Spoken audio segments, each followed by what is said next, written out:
You played for the Angola national team in the World Cup. 17 points a game, 8 rebounds. How would you evaluate your performance over there? I think I did a pretty good job. I just did what I learned with Coach Brown and my teammate the whole summer. So I just went out there and did what I learned with them.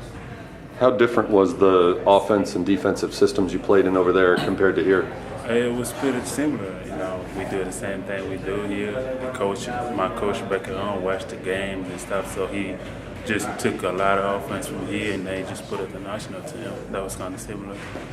Playing against national teams from other countries, what's the level of competition like in that tournament compared to what you face here at SMU? I mean, it's pretty hard. Those guys play hard every time. They're professionals, so when you go out there, you be ready to play every time or they're going to punch you in the face or do some stupid stuff. Really? They throw punches in the international games? Not international practice, those guys, they take their job serious, you know what I'm saying? Like when you go to practice, sometimes you just acting like you're not practice, they going to get it to you. You got to be ready to go. You're the young guy on this team, so.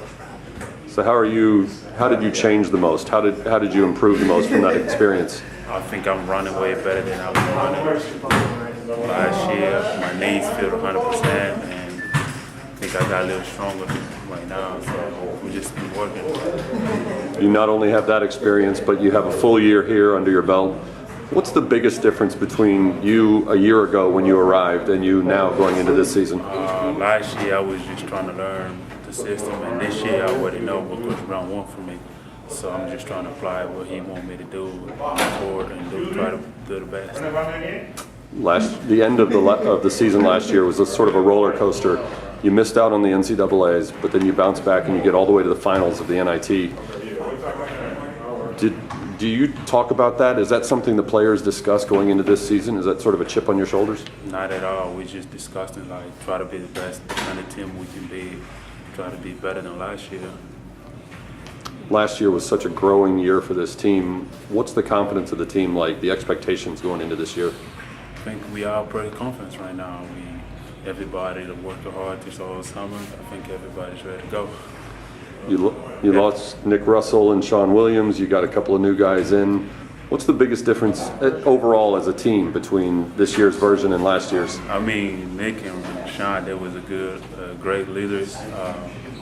Difference like we don't have the same guys as Sean and Nick. I wish we had them this year again so they can be the best leader. But we can try to get a couple guys to be the best leaders and just try to be the best team we can.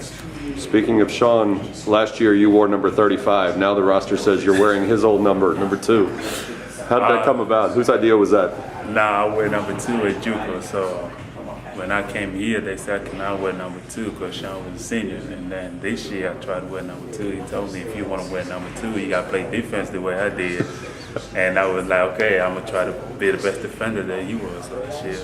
So that's why I got the number 2. What's it like looking at Sean now as one of the coaches instead of your teammate? I mean, has your relationship changed with him? Not at all. He jokes around every time, but every time he got time, he helped me get better at my hook shot because he had unstoppable left hand hook shots, so I'm trying to get better with that one too.